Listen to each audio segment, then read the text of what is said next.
తెలియదేమో, ఇది హరే కృష్ణ మంత్రం 108 సార్లు రాస్తారు ఇందులో. పంచతత్వ మంత్రం, హరే కృష్ణ మంత్రం.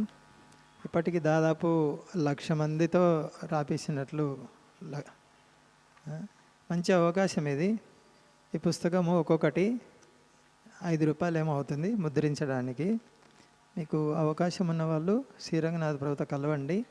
ఇప్పుడు కాగితాలు అయిపోయాయి, బుక్లెట్ మళ్ళీ కొత్తగా ముద్రించాలి. మీకు సేవా అవకాశం. మీ యొక్క కష్టార్జితంతో వచ్చేటువంటి ధనం, దాంతో పుస్తకాలు ముద్రించి హరే కృష్ణ మంత్రం 108 సార్లు, 108 సార్లు పంచతత్వ మంత్రం 2 రాసిస్తారు. వాళ్ళు గుడికి వస్తారు వాళ్ళకి దీనికి చిన్న పుస్తకం కానుకగా ఇస్తారు, చైతన్య మహాప్రభు జీవిత చరిత్ర బోధనలు అనేది. తర్వాత శ్రీరంగనాథ ప్రభుని కలవండి. హరే కృష్ణ. తర్వాత అదే కాకుండా